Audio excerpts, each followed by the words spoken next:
Hello everyone, welcome to stream. I think it's 17. It's our 17th live session tonight. I think I haven't checked last time, but I'm pretty sure the count is correct. Welcome everyone. It's Monday. I hope you guys had a good weekend. And tonight we're just gonna finish Axel Foley, the Beverly Hills Cop. And from then I haven't really thought about what am I going to do next. Not too sure. I usually am a little more prepared, but we'll see. Well, I guess we can decide when the time comes. There isn't much to do left on this guy, to be fair. I think the upper body is more or less all right. I'm still not too convinced that the legs are the way that I want them to be. So we're just gonna try and fix this, and then we'll see from there. So let's get into it without further ado. So let's see. There's a bit of space if you look at his legs. The way he is, definitely has this leg very straight, and this one is, so there's a bit of space. I was trying this, but I'm not sure it's the best. It's one of those cases where 1 pixel is too much, and none is almost not enough. So we just have to make a call. You know, there's really no perfect solution there, and sometimes I mean, that's the nature of art in general. Is pretty much this, you know, it's a series of choices, and none of which sometimes are ideal, but you just make for the best, and try to, you know, balance it out, balance your options. In that case, I honestly think that the no space is better, and the reason I'm saying this is because having some space, we may sort of eventually make it work, but the question really is, this creates a hard contrast in this area. This is definitely creating some kind of like this, you know, there's few white pixels that will always kind of draw the attention, and the question is, do we get any benefit from drawing the attention around the crotch area? I don't think so. You know, this is where we want the eye to look at, and this is more like your support area. So in that case, I think it's sometimes the way I try to decide things is, if I can't really make a choice that seems good, and that is a clear winner, and then I will start weighing in other considerations, like in that case, does this draw attention, and is this something that we really benefit from?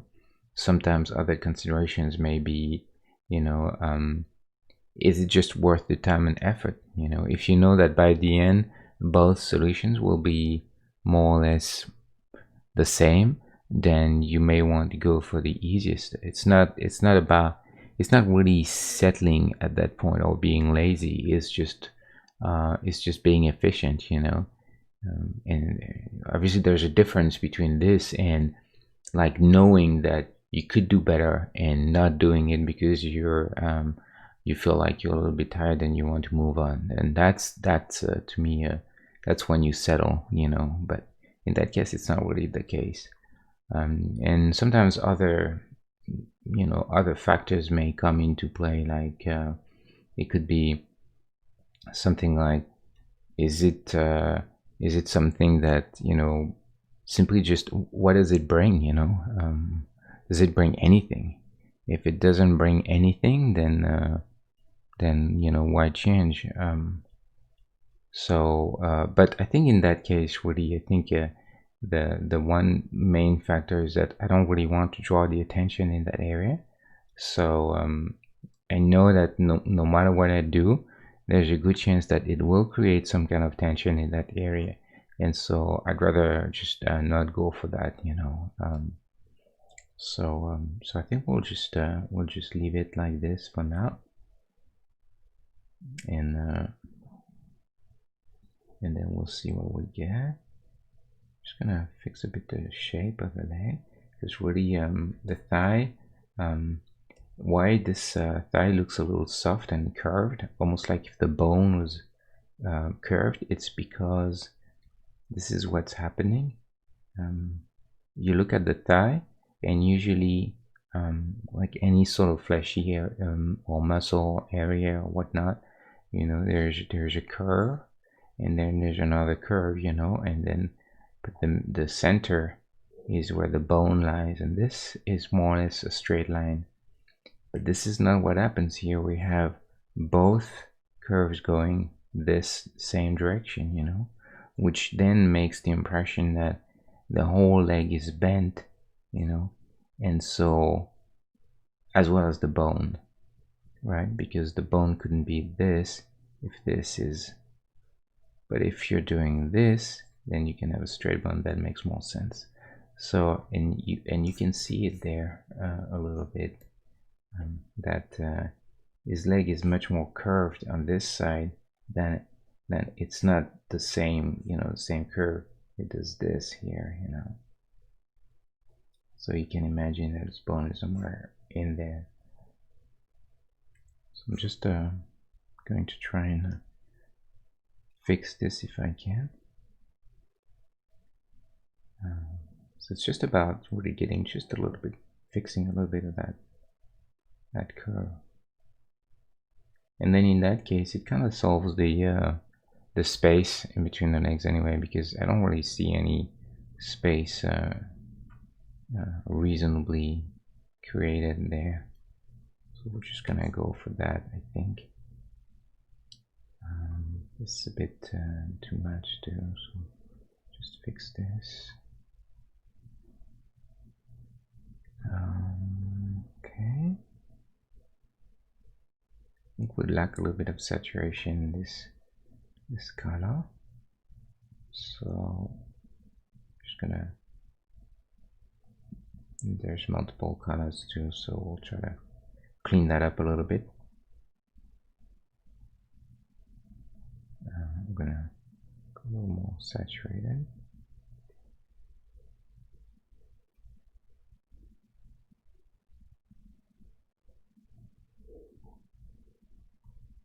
Something like this.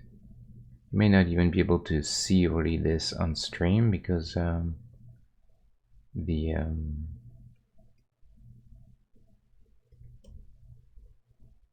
some colors and values are lost in the compression on the stream.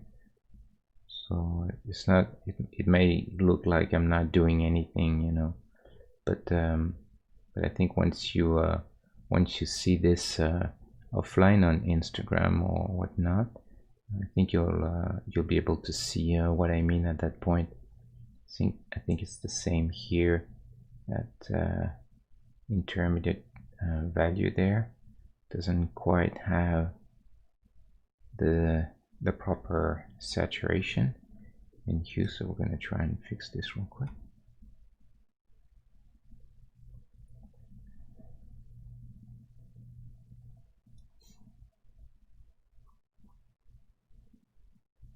Just a bit,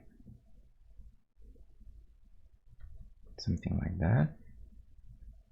Now we know we have the same color everywhere.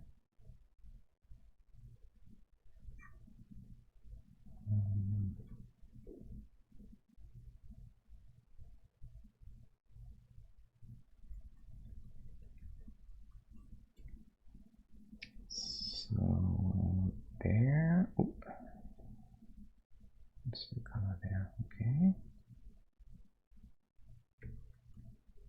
try and be consistent using all very clean palette, simplified palette. Eventually, I think one of the things, I'm happy that I have Edge Sprite, because I think one of the things that I will do and use the software for that is once I'm done with all the sprites, I'll probably bring them into Edge Sprite and convert them into every sprite will be converted into a palette of maybe 32 colors or something. It will make them a bit cleaner overall. Just unify the palette. I think 32 color is plenty for one character. I assume. I mean, I won't necessarily create useless limitation on myself, since I'm gonna work in Unity and on PC, Mac at first, before moving onto other platform, if I ever get to that point, and if I'm lucky enough to make something that's worth any sort of conversion. But we're definitely not there at that point. But if the time comes, then we'll see at that point. But for the main version, it'll be on PC, and obviously in the modern PC or even modern consoles, as a matter of fact, they already don't have any issue with palettes. It's not we're not in 1988 or 1990 anymore. We can definitely afford as many colors as we want. But I don't think it's not necessarily a bad idea to just try and limit yourself a little bit. It just makes the sprites a little cleaner, having tons of colors that are not useful, then it's kind of a waste, and it doesn't agree with my my LCD nature. I like to have everything under control. Nice clean palettes with where I know there's not too many colors that just hang there for no reason. Okay. So I think that's probably alright. I'm gonna flip him quickly, make sure. I guess I mean, definitely needs something to lean on. I mean, they have the Beverly Hills sign there. I'll see what I'll do for that when I get into making the actual asset for the game. It may be just a case of suggesting a little bit of a wall or something, but I don't want for this to really draw the attention, or I don't want people to ask questions. Well, where does this guy what is this behind this guy? But this is very dependent on the overall presentation of the game in the end, and the context in which they'll be used. Whether they'll be animated, and is this the idle, or is this within some kind of UI that represents a character sheet or something. So there's a multiple factors that will eventually contribute to deciding how I handle these guys, which makes me think I looked a little bit into Unity, but really not that much. I think it's gonna be really interesting. I'm also doing some Photoshop mockup screens to try and determine the overall sort of layout of everything, how I want the space to be organized. It's a difficult task because I still don't have all the pieces of the puzzle. I don't really know for sure what are the main components of the game, how it's going to play, on a sort of a moment-to-moment basis, and also as a meta.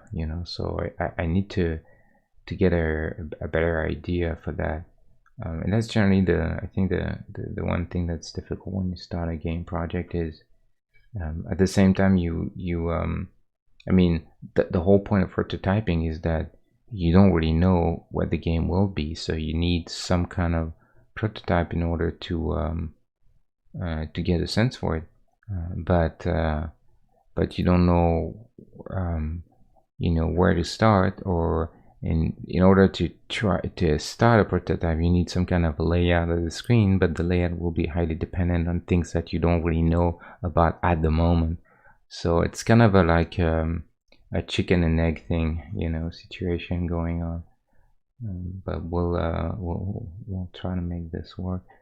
I think so. I think I'm gonna try to go for a very simple, basic mechanic. I basically have, I think, 2 or 3 basic mechanics or concepts that I need to prototype thoroughly, see how they work, at least. And I think I'll take those 3 separately, try to make one, and see how it flows, and does it look nice, or does this have any potential. Try to push it to a certain level, and then probably leave this to rest, and then do another the second portion of the game sort of component. And those 2 or 3 will be intertwined, obviously. But the problem is, you don't really know how much connection there will be in the beginning, because this is dependent on every subcomponent, if you know what I mean. It's pretty complicated to explain, but let's say it's because it's kind of similar to thing that I want to do, even though it will look pretty different. The theme is different, the mechanics will be different. But let's take the Darkest Dungeon, for instance, which is essentially a turn-based strategy, fairly challenging classic take on a dungeon crawler, more or less. There are similarities to what I want to do. Turn-based is one, and a strategic component to it. It's not an action game. And also there is a similar idea of trying to work with team synergy, and also permadeath, and that sort of concept. So that's why I take this as an example. But when you think of the Darkest Dungeon, and you're trying to imagine in your head, how would I go about this game? Where would I start, to prototype this? Not necessarily a super easy question to answer. Obviously you're gonna say, well, I mean, you need to prototype the combat, because this is where you're gonna spend most of your time, which I think is a fair assessment. So that's probably a good idea. But then you do that, and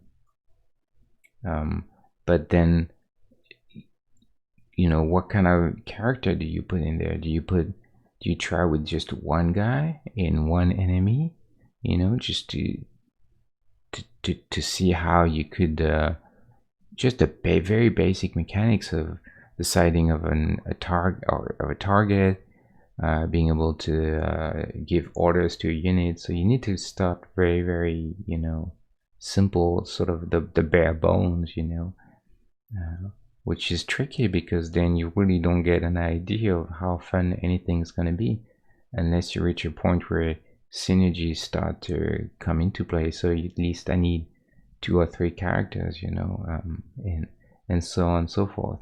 Or do you start with the sort of more the town aspect of it, in between the combat? That could be one way of starting, thinking about the different buildings that you can go to in between missions and things like this. So it's definitely quite a bit of a challenge to do all that stuff, and then this is not even thinking about the whole balancing act of making sure it's all properly balanced and nothing is broken.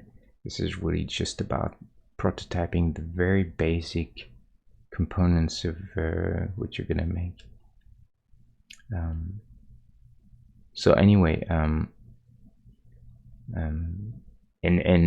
on top of that, to be fair, I'm not even there, because the game that I want to make is I've never worked in Unity, you know, and I haven't made a game in years now, so I really need to go back to the basics and learn at least a few things in Unity in order to be able to do something that is a bit meaningful, you know. So it'll take a little bit of time. So I think I need to start very, very modest, you know. I can't really get in over my head early and get discouraged. I know this is something that is very likely to happen if I try to do too many things and tackle on things that are too complex.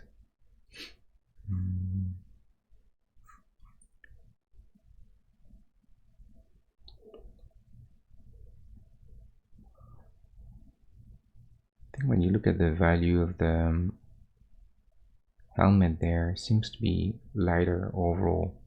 You know, look at contrast of things. It's always good things to look at. It's volumes and masses, how they relate to each other is one big component, like how the shape of this, how big it is compared to the sleeve, and you know, what size is this compared to everything else, and you know, how long are the legs compared to the torso, that sort of stuff. And then there's also the value check, you know, how, you know, what's his skin value compared to the black of the jacket or the white, and how saturated this blue is or light. And I can see that this looks very much dull and gray compared to what we have here. This is much more of a silver. I think I could probably go a little lighter there. It might compete a bit with the sleeve, but if that's the case, then we'll try to address that separately.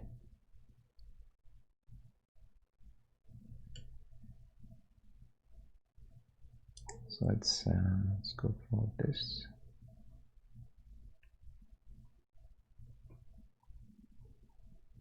So always for this sort of stuff, you don't see the selection because I tend to hide selection because it's a bit distracting visually. So see, it's definitely selected, but I hide the selection, and then go to image adjustment, and then levels. The proper way to do it would be curves. It's a much more sophisticated, precise tool, but for what I need, honestly, I like to use levels. It's just quicker. I understand it quite well. So see, I just compressed the range a little bit, so there's going to be more pixels. So this is your brightest pixels, and this is your darkest pixels, and this is the proportion of them. So everything sits about there in the middle, and that's why it's all kind of you know, grayish. If I crank this this little arrow down there, then what it means is that now there's going to be all the pixels that are this value. Now they'll be lighter, because it's almost like if I move all those pixels of this value, I move them to the right, then they'll become lighter. You know, you're compressing the range.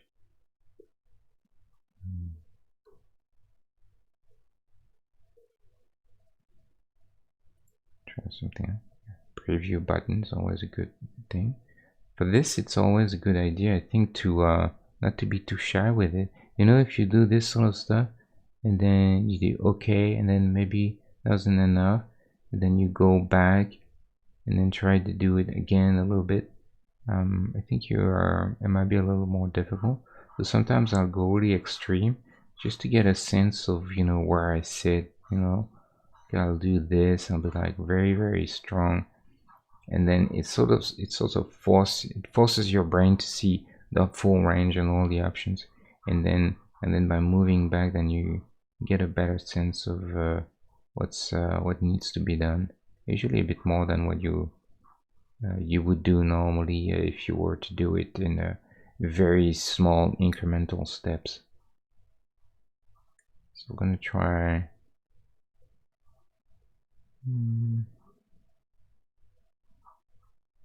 somewhere in there. I'm going to go as light. Moving this arrow is basically my midtones, you know, will be a bit lighter.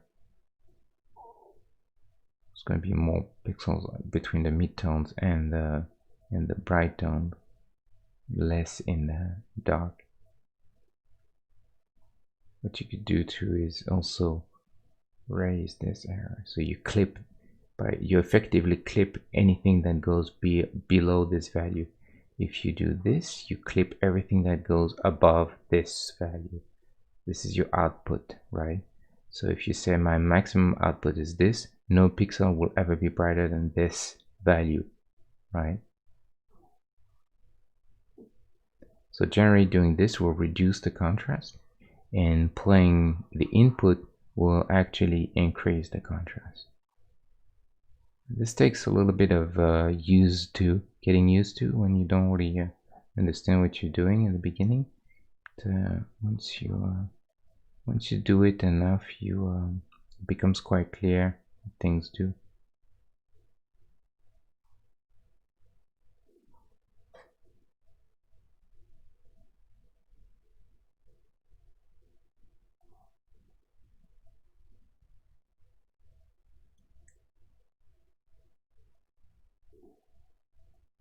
And in that case, you see it's a good idea to have a little bit of warmth in the sleeves, because this allows to separate a little bit the logo, the helmet logo, because now they're very close in value. But on top of that, I think we'll try to just do a little bit of an edge or something in there if we can.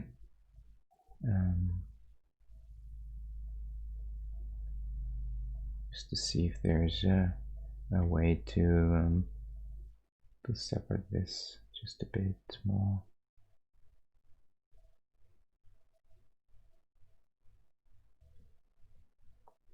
I don't want to overdo it either, because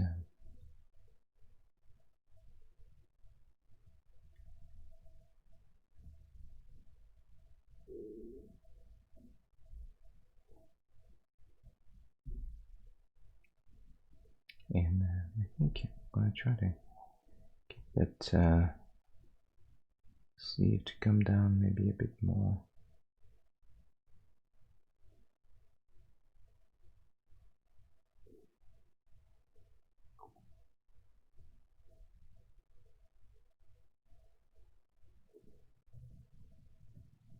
Too much.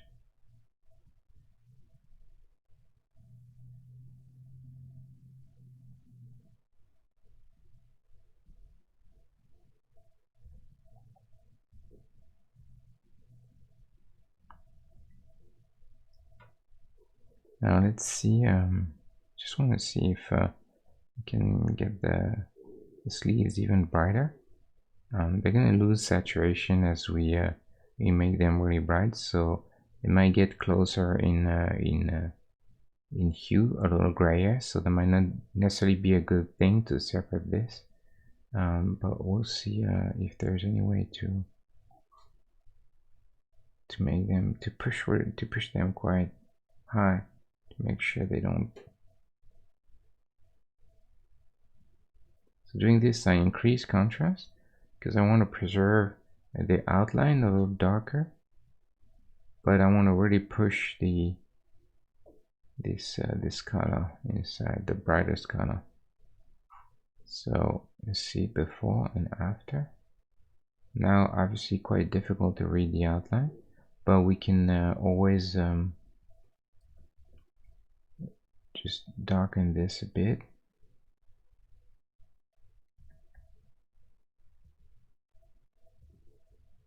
See if we can find something that works. Maybe this.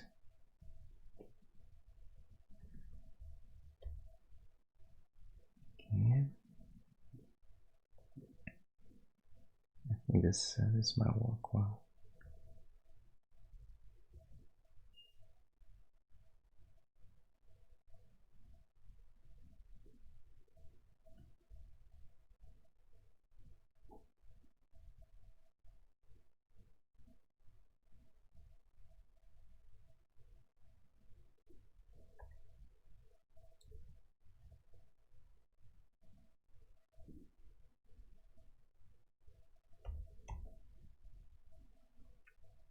It's a good compromise.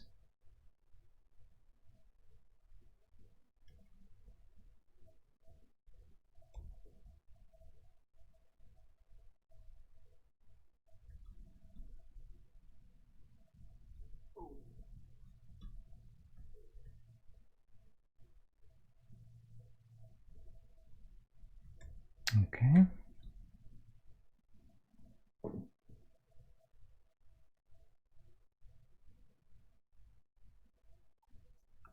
Yeah, I think seems all right.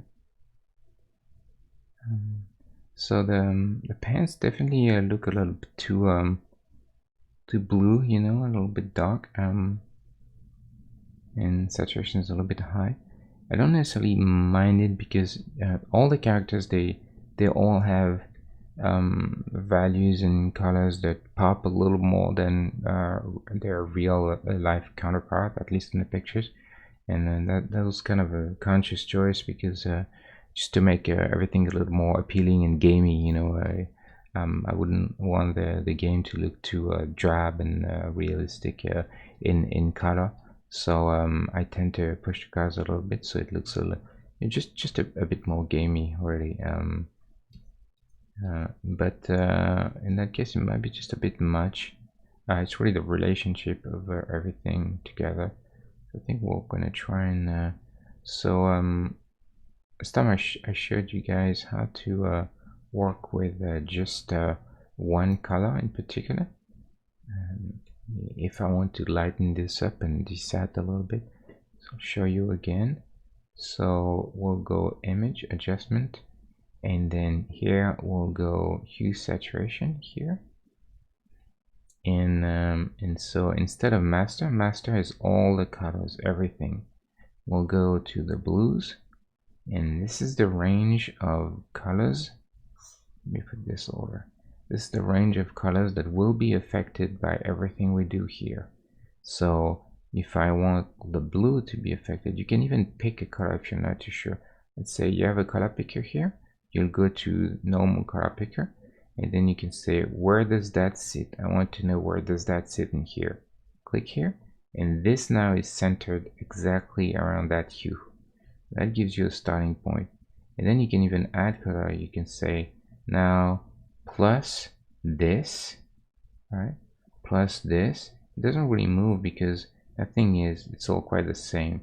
But if I click on the skin, you see now the range is much bigger because the software added all the range in order to affect all of this, you know. So we'll reset, and we'll go again. So blue, right? So if you want to make sure that you properly affect only this, then you can go really crazy. Lightness 0, saturation 0. If I go to 0 lightness, technically everything that is fully affected should be black. So that means that because this is what's going to be fully affected, and this is where the range, because it's not a clean cut, you know. You could say if you do this, then all of this color will be affected 100% by this, and then everything outside our range will be 0. But if you do this, then what it means is that this will be affected 100%, this will be affected 0, and this is the transition area where and that allows the every change that you make to have like a smooth, clean, soft edge to it. It won't be too harsh, you know. But generally you can leave it more or less at the you know, by default. But what does that mean? It means that I don't affect enough pixels in order to get all that completely dark.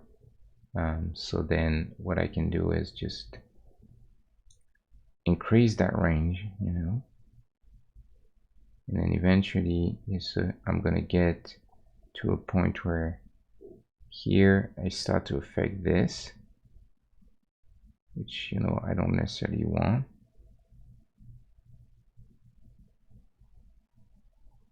I need to find where it's the best.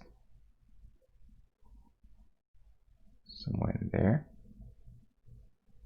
See here, if I take too much, I'll start to grab this yellow. I don't want to grab that. I'm gonna stay here around this area. Now, and then you can see that if I go back to normal saturation, lightness 0, so this is unchanged. I can change the hue. See?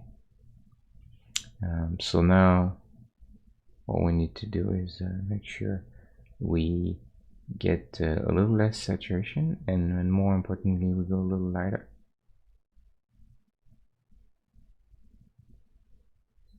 And then this gets closer to that, you know. You can check the preview before, after. You see the value is a bit dark there, so we can go just a bit lighter. The saturation we can allow to keep it. It's mainly the value that was a bit too high, too low. I think we can do that.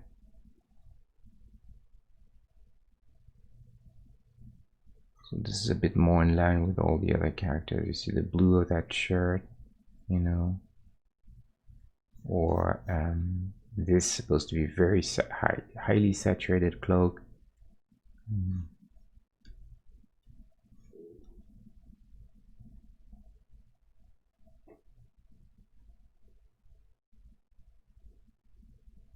I think it's okay.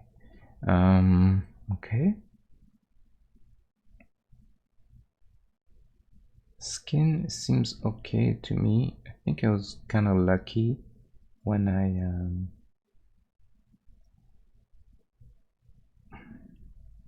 I started, but sometimes I think it's easy to take and agree on your first choice because you you think that want to change the levels there, maybe. So that's why in that case I'm gonna select things.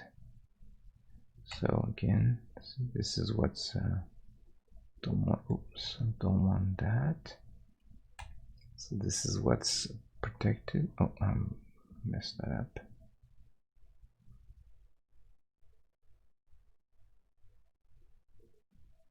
Again, this is all that's affected, and all the red is protected. So we get the selection. Sometimes what I'll do is that I'll copy over Control J. Will copy the selection on and create a new layer on top of your existing layer with just what you've selected. So let's say, so I did Control J or Command J on the Macintosh. I'm on this layer, I've selected this area, and I do Command J, and now you'll see it create a new layer on top of this one, layer 79, in which there is only what I selected, and you can see select a little bit of blue pixel that I needed. Didn't cut anything from the layer underneath. It just copies whatever is selected at the exact same position on the new layer, which is pretty convenient. Then this becomes your skin layer, you know, and then you can do then same thing. You can do anything you want to it, you know. So let's see if we can go a little lighter maybe on the skin. I don't think it needs to be that dark.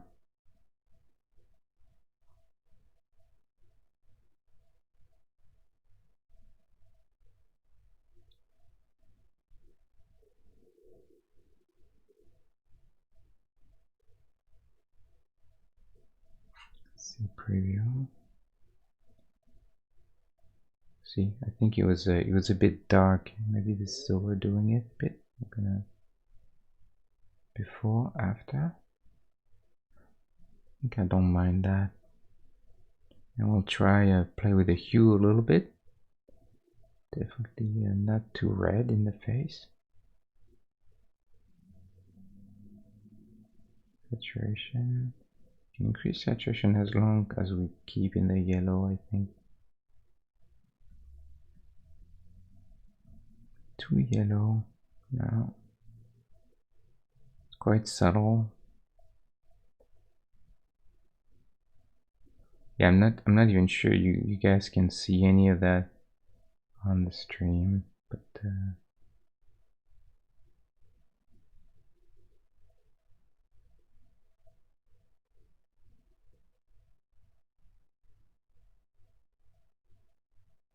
I think it's a bit too saturated.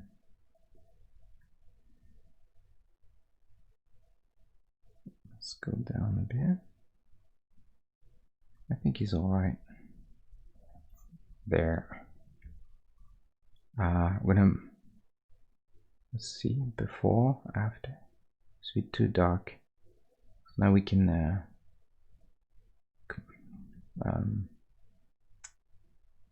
merge those two layers together. So now we only have one layer. We'll move around him. We'll move around this guy just to see how he fits with everyone else in terms of size, saturation, everything. Seems to be quite all right, I think. And bear in mind that you know, he's a bit leaning, so that would make sense if he's not that tall. I think it's all right. He's a bit taller than her, while still leaning, so that probably would make sense. And compared to, for instance, let's say Indiana Jones is some sort of average, slightly on the tall side, then I think he's about right.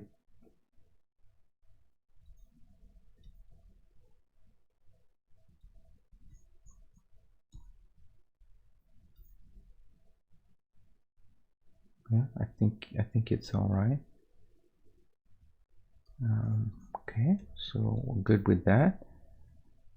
Now, so the gun, I mean, I'm already tempted to go for just the easiest, and I'll show you and do a same thing. We're gonna Command J. We're gonna put the gun on another layer just to make sure that we don't have to select anything, and we can always blend in the two, you know. But let's say extreme thing. So if I want to go really dark, then you see I'm going to clip all the light values. So in the levels, the output, I'll clip everything that's above this value. So nothing will get lighter than this. It's very simple to understand. And if I don't want it to be too dark there, then what I'll do is then I'll say I'll clip the lower values.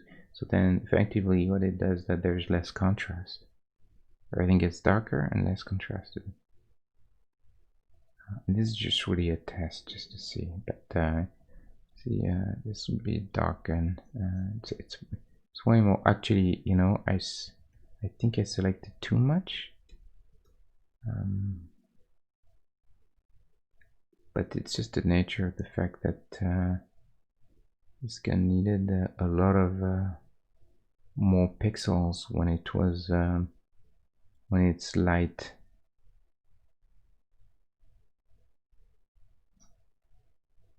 On dark we may need less pixels, so we have to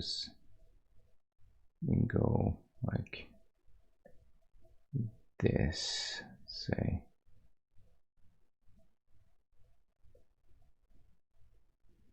Maybe let's try this. Put this on top. We'll have a different.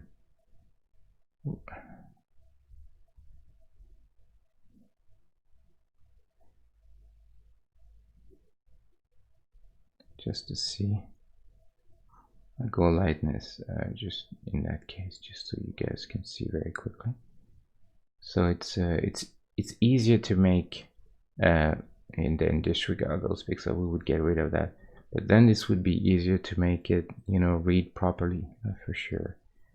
But the fact is, the gun is in his picture is not.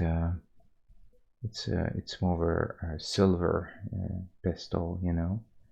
So it's kind of a bit of a tricky choice there, and doing anything in between will just be, you won't get any of it, won't necessarily be a good compromise, you know, because then it won't even read very well, and it won't read either as a metallic, so it's kind of a lose-lose. So I think I'm gonna keep it light. It's more truthful to the character, and I think it's okay. You can probably read it anyway. It's not too bad. I think maybe we can overlap his hand a bit more there, emphasize that contrast.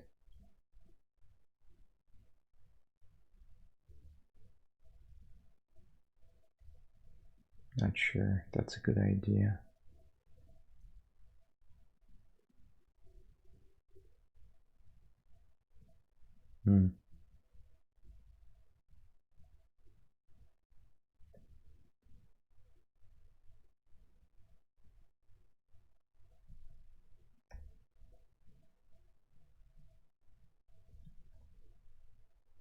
Something like that.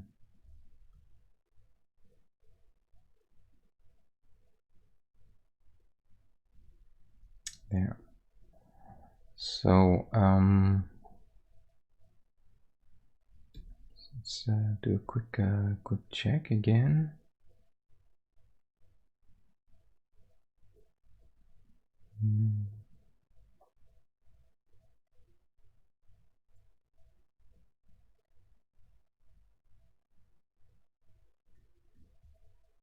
I wanted to this to highlight the double line, but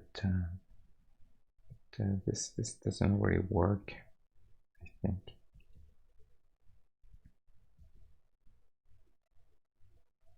I mean, maybe we can do that. Maybe that's all right, actually. Let's see if we can do the same here.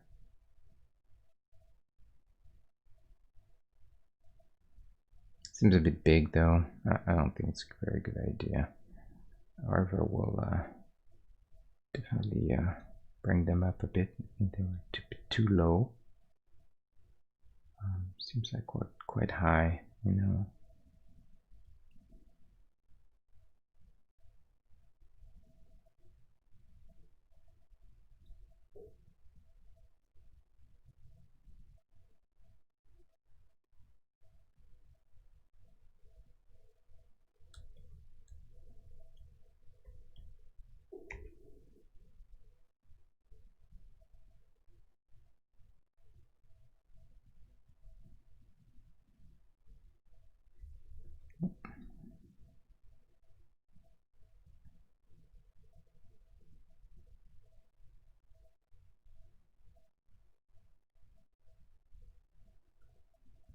Try and go even higher.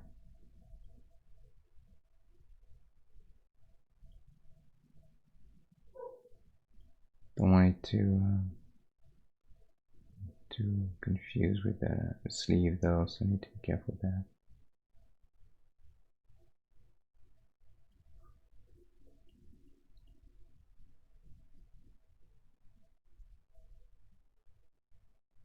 So maybe something like that.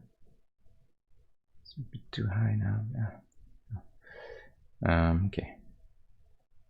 Bear with me for a second. Trying to find the best solution there.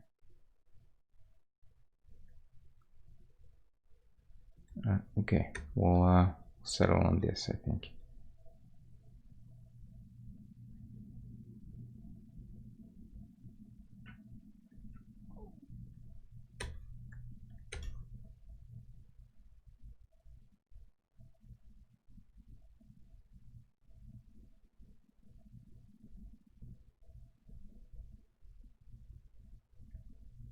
Okay, So well, this is some sort of other logo he has there. I wonder if we want to suggest just a bit of a very dark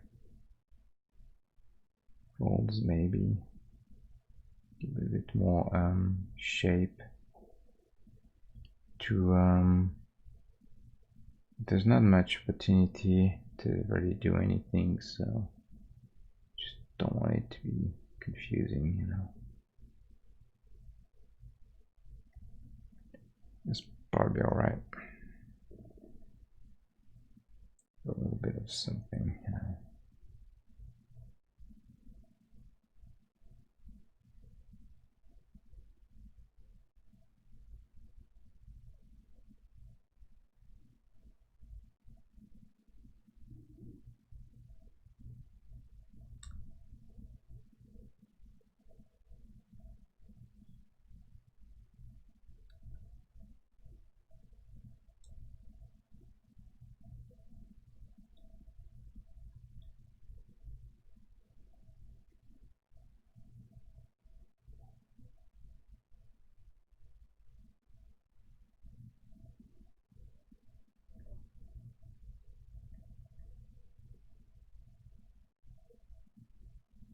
Bit of light on the top, maybe just a bit of light wrapping around the top. Probably do that. I think it's all right. I think we need that. I'm gonna keep it simple.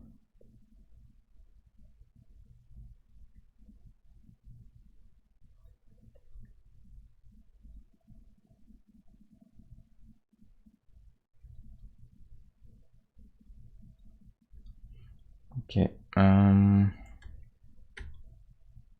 is that some?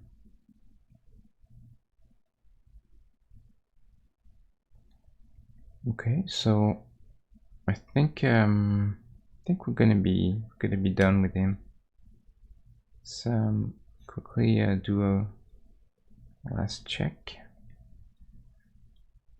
Around seems about right. No major issue. Yeah, okay. So Axel Foley, flipping one last time.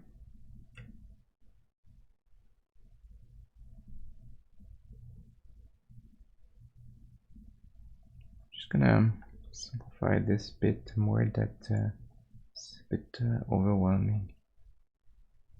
I think we need to show how much. Let's see. Don't want to be too complex there.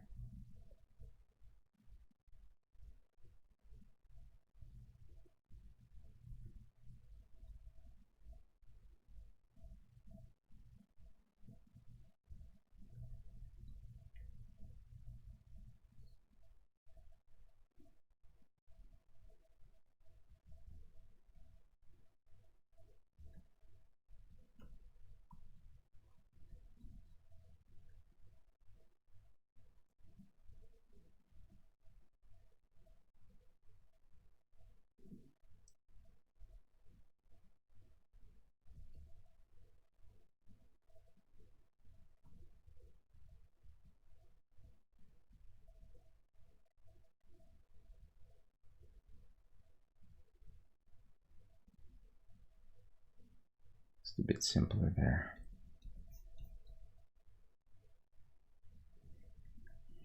Okay. What do we think of that? Is that all right? I think it's probably okay. Let's see if I want to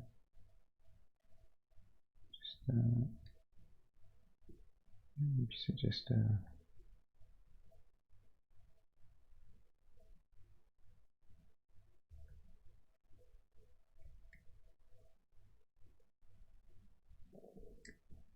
Arms, a bit skinny. Just oops, a bit too big now.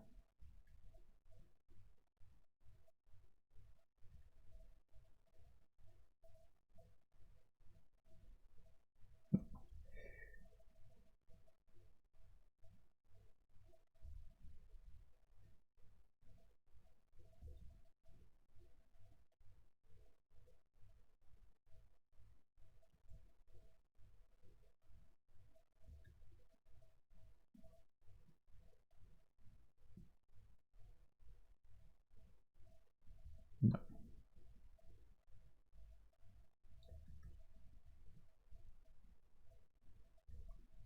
Okay, so that's him. Axel Foley, Beverly Hills Cop. We're gonna be done with that. So now I think the thing that I want to do is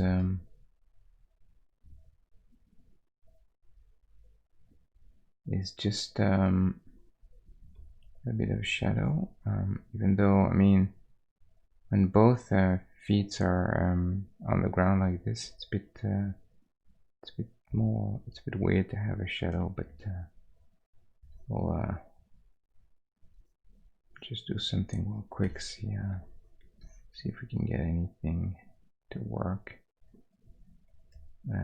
Since it's almost like we're looking more flat, you know, at him, less from above, then we can have a shadow that's a little bit more flat, so we don't go too long because he doesn't use a lot of space on the.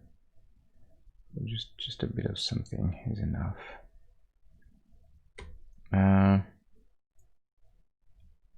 Okay, so that's that. Name him. He's named already. So we are done. So we're done with this guy. Let's quickly go back to the full roster. Now the question is who to start. Hasn't been too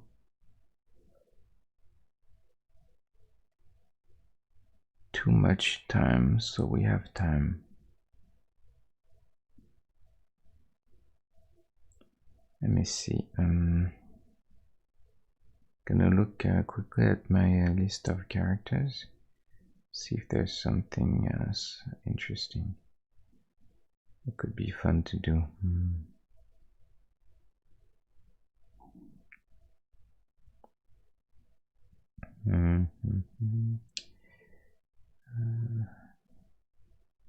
Give me a minute there.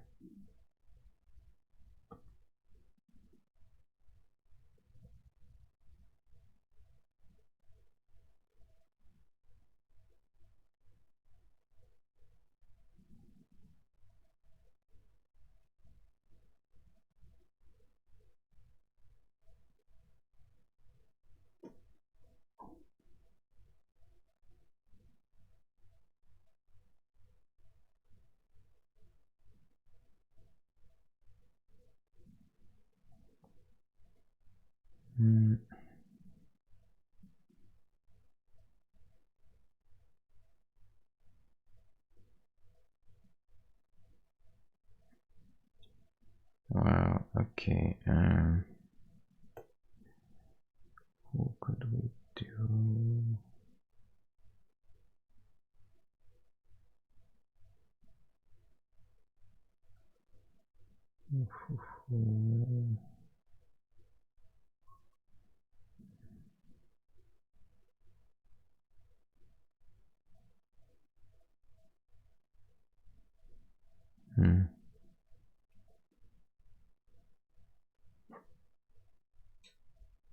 Maybe make someone evil. We haven't made an evil character for some time. I guess Beetlejuice was the last one because he's good.